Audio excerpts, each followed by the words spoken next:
sebelum datang masa sibukmu. Nah, waktu luang ini juga kita manfaatkan dengan sebaik mungkin, dengan kita melakukan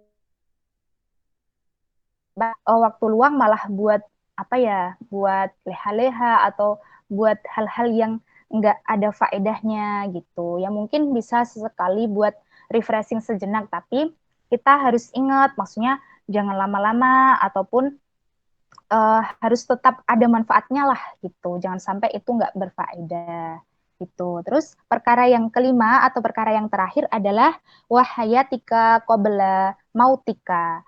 Waktu hidupmu sebelum datang waktu kematianmu. Nah, ini sih yang terakhir dan yang paling ngena. Karena kalau kita udah mati, itu kan udah terputus ya amalan kita di dunia ini, semua nikmat di dunia ini udah terputus. Jadi ya udah tinggal yang menemani kita di hari kematian ya hanya amalan kita, hanyalah ibadah kita. Jadi kesenangan dunia ataupun hal-hal duniawi yang kita miliki seperti mungkin kekayaan, kekuasaan, jabatan itu akan hilang, nggak berguna di hari kematian kita. Jadi yaitu kita manfaatkan pada waktu kita hidup untuk mempersiapkan bekal untuk kematian kita. Nah, seperti itu teman-teman. Jadi kita harus memanfaatkan 5 perkara tersebut sebelum 5 perkara gitu. Kemudian yang ketiga itu dalam Quran surat Al-Ma'arij ayat 4. Nah, itu disebutkan Subhanahu wa taala berfirman, "A'udzubillahi minasyaitonirrajim. Ta'rujul malaikatu warruhu ilaihi fi yaumin kana miqdaruhu khamsina alfasanah."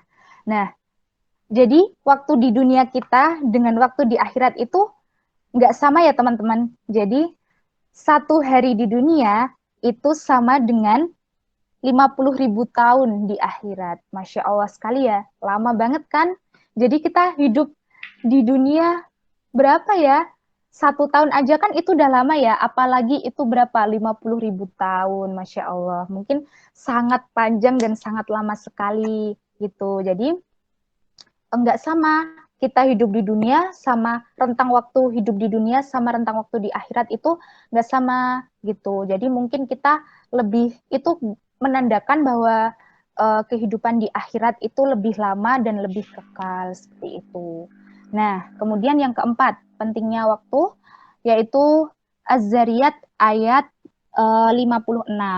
Nah, itu disebutkan bahwa Allah itu menciptakan jin dan manusia itu tidak lain hanya untuk beribadah kepada Allah. Jadi kita semua ini diciptakan, baik jin dan manusia itu kita diciptakan untuk beribadah kepada Allah. Nah, maka dari itu, dari awal pun kita diciptakan hanya untuk beribadah kepada Allah. Jadi kita di dunia ini, yaitu kita harus meniatkan ataupun dalam membersamai kehidupan kita itu harus ada ibadahnya kepada Allah. Jangan sampai kita malah lalai atau malah dengan hal-hal yang lain yang bersifat duniawi gitu. Jadi tetap kita tujuannya di dunia ini boleh menuntut ilmu, boleh melakukan apa pekerjaan, tapi nanti pada ujungnya kita niatkan untuk ibadah karena Allah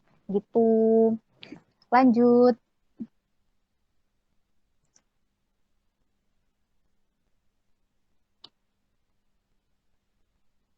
Lanjut.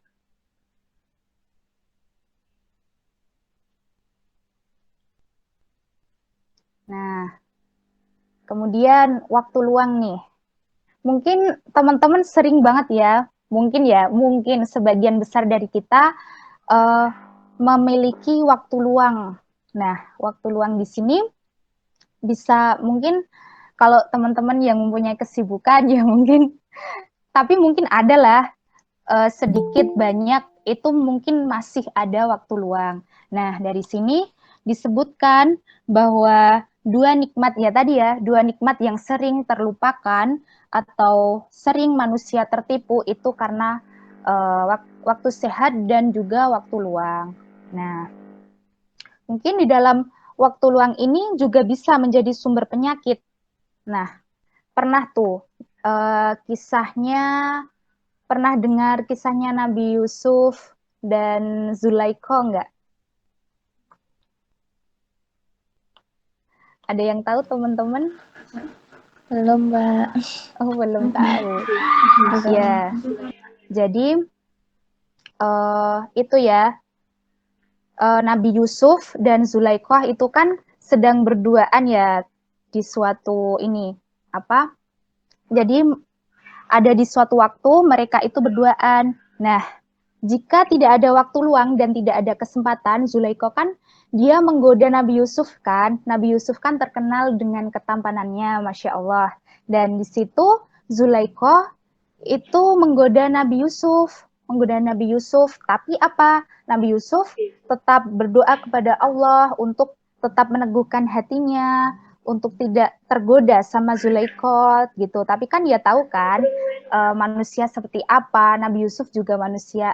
Nabi Yusuf itu juga tetap mempunyai apa namanya syahwat ya. Jadi dia tetap menahan juga berdoa kepada Allah gitu. Jadi uh, Zulaikha ini juga dia dipengaruhi oleh bisikan syaitan untuk apa? Untuk menggoda Nabi Yusuf gitu. Jadi kalau tidak ada waktu luang, itu setan juga tidak ada celah untuk membisikkan hal-hal yang buruk gitu. Jadi bisa dicontoh seperti itu sederhananya gitu. Jadi uh, mungkin waktu-waktu luang ini jika tidak diisi dengan hal-hal positif, akan diisi dengan kebatilan seperti yang dikatakan Ibnu Qayyim, yaitu jika dirimu tidak disibukkan.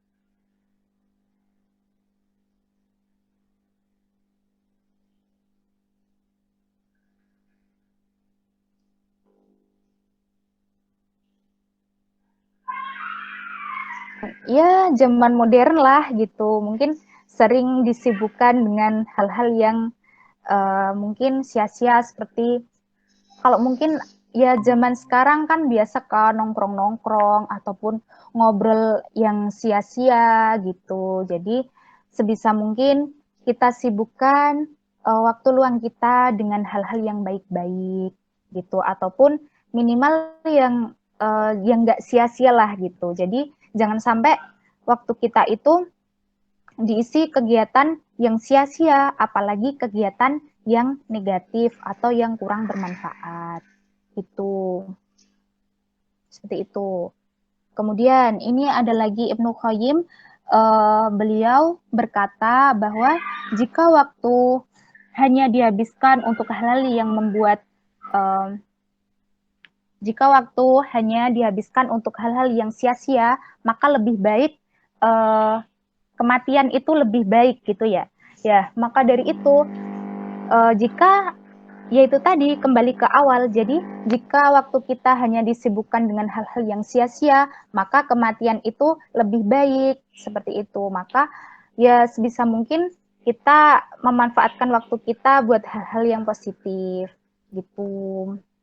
Nah, gitu. Jadi mungkin godaan sekali ya kalau zaman sekarang kayak gitu. Mungkin saya pun masih kayak gitu ya. Mungkin waktu luang nanti aja masih lama gitu. Buat rebahan dulu atau buat main HP dulu gitu. Ya sesekali nggak apa-apa. Maksudnya buat refresh, nggak melulu belajar, nggak melulu gitu. Tapi ya tetap nanti ingat apa sih yang harus dikerjain, apa sih targetnya gitu. Jadi jangan sampai kita sibukkan kita sibukkan hari-hari dengan rebahan, dengan main HP gitu. Ya sebisa mungkin itu tuh malahan ya kalau kalau aku pribadi gitu kita cari cari jangan sampai kita tuh ada waktu luang, jangan sampai kita tuh ada waktu gabut gitu. Jadi kayak tadi perbanyak organisasi atau perbanyak, ya intinya kita cari temen, intinya kita tuh punya circle pertemanan yang dia tuh bermanfaat gitu. Jadi nggak kita tuh merasa sendiri gitu loh. Jadi kita masih perbanyak organisasi yang bermanfaat, perbanyak kegiatan, mungkin bisa ikut kajian-kajian, kalaupun nggak bisa datang kajian offline, itu kan banyak ya sekarang kajian di YouTube ataupun kajian di channel-channel Ustadz gitu. Jadi jangan sampai kita ada waktu sedikit tuh buat hal-hal yang kurang bermanfaat. Mungkin bisa dijadwalkan ya. Mungkin hari ini jadwalnya kita belajar, mungkin hari ini kita jadwalnya buat dengerin kajian atau buat ikut organisasi apa gitu. Itu lanjut.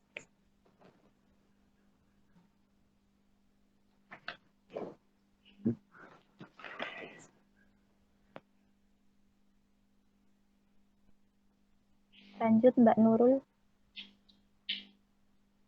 Ya, Kak. Oh ya. Nah, kemudian ada sedikit tips nih manajemen waktu. Mungkin ini hanya tips, mungkin beberapa orang dalam memanajemen waktu tuh beda-beda ya. Mungkin punya cara tersendiri ataupun mungkin ada tips yang lain gitu. Tapi mungkin ini dari Mbak Erna ada sedikit tips manajemen waktu. Yang pertama adalah waktu pagi adalah waktu produktif terbaik. Nah, Allah kan memberikan kita semua 24 jam dalam sehari, itu sama ya, antara satu orang dengan satu orang yang lainnya itu kan sama. Jadi nggak mungkin kan Mbak Erna dikasih 24 jam dalam sehari, terus Mbak Rizky dikasih 20 jam dalam sehari, Mbak Nurul malah 27 jam dalam sehari, itu nggak mungkin ya. Jadi kita semua di dunia ini sama ya, dapat jatahnya 24 jam dalam sehari. Nah, namun mengapa dalam jatah waktu yang sama itu mungkin ada orang yang bisa produktif, ada orang yang nggak bisa produktif, ada yang nggak produktif banget gitu. Jadi, yaitu rahasianya tuh ada di manajemen waktu mereka. Mereka tuh bisa manajemen waktu dengan baik apa enggak gitu. Nah, yang pertama tadi ya waktu pagi adalah waktu yang sangat uh, produktif buat melakukan hal-hal gitu ya. Nah, waktu pagi tuh menurut menurut menurut Mbak Erna tuh waktu yang sangat gimana ya, sangat fresh, sangat berkah gitu ya. Rasulullah Shallallahu Alaihi Wasallam pun pernah berdoa kepada Allah. Doanya tuh Allahumma barikli ummati fi bukuriha. Ya Allah, berilah keberkahan bagi umatku di pagi harinya. Nah, Rasulullah pun pernah berdoa kepada Allah buat kita, buat hambanya semuanya. Ya Allah, berilah keberkahan bagi umatku di pagi hari. Nah, berarti di pagi hari ini adalah waktu yang sangat ini ya, sangat berkah buat kita melakukan aktivitas. Nah, maka dari itu ya sebisa mungkin kalau kalau biasanya kalau Mbak Erna sendiri biasanya kalau belajar tuh malah nggak masuk kalau malam ataupun sore gitu, tapi malah masuknya di pagi hari. Nah, pernah kan sebuah kisah Rasul oleh apa Nabi itu pernah kebiasaan Nabi tuh ketika mengutus pasukan-pasukan beliau ketika perang itu tuh beliau mengutusnya di waktu pagi gitu. Jadi kebiasaan Nabi seperti itu. Jadi kan dulu masih ada perang-perang gitu ya. Jadi kebiasaan Nabi adalah mengutus pasukan-pasukannya itu di waktu pagi. Kemudian ada seorang sahabat Nabi bernama Syekar Al-Ghamidi, Syekar Al-Ghamidi ya, kalau nggak salah itu radhiyallahu anhu, semoga Allah meridai beliau. Semoga ini dia itu sahabat Nabi yang seorang pedagang. Nah, dia itu biasa mengirimkan dagangannya di waktu pagi. Sejak pagi ia udah mulai mengirimkan dagangannya, udah mulai berdagang gitu. Sehingga dengan izin Allah apa? Dia menjadi kaya dan banyak harta. Nah, dari itu kita bisa contoh ya, di waktu-waktu pagi itu adalah waktu yang sangat produktif. Maka mungkin ada pernah dengar nggak larangan buat ini ya, kita tidur habis subuh gitu. Itu nggak boleh. Jadi habis subuh itu tempatnya, mungkin ada juga yang ini, waktu subuh itu adalah waktunya ini malaikat membagikan rezekinya gitu. Jadi sebisa mungkin kalau habis subuh tuh jangan tidur gitu. Walaupun hari ini kan akhir-akhir ini kan subuhnya jam 4 ya, tapi masih lama, masih jam 6 kita kuliah, mungkin masih jam 7 gitu. Tapi jangan sampai itu kita kok habis subuh terus tidur gitu. Ya mungkin bisa kita baca Quran atau kita belajar atau kita bantu ibu atau ya intinya kita mengerjakan hal-hal lainnya gitu gitu. Kemudian kita sebisa mungkin manfaatkan waktu pagi kita sebaik mungkin. Terlebih lagi mungkin di waktu pagi kita tuh lebih fokus ya mengerjakan aktivitas, dan mungkin di waktu pagi tuh masih fresh tadi ya, masih fresh, kita belum terdistraksi dengan orang lain, mungkin masih sunyi, masih ya intinya masih sunyi, kita masih fresh gitu. Dan ya itulah yang mungkin masih sepi, belum tidak terdistraksi dengan orang lain sebagaimana yang biasa terjadi pada sore hari ataupun pada siang hari gitu. Kemudian tips yang kedua adalah selalu memiliki rencana dan menentukan skala prioritas. Nah, Allah Subhanahu wa taala berfirman dalam Quran surat Al-Insyirah ayat 7 dan 8. Fa'idza faragta fansab wa ila rabbika farghab. Nah, di situ jadi seorang muslim hendaknya selalu mempunyai rencana ke depannya, rencana dan target ke depannya. Nah, mungkin di sini juga pentingnya betapa pentingnya jadwal kegiatan sehingga kita bisa mengatur skala prioritas. Nah, mungkin di sini teman-teman udah tahu atau belum skala prioritas itu apa?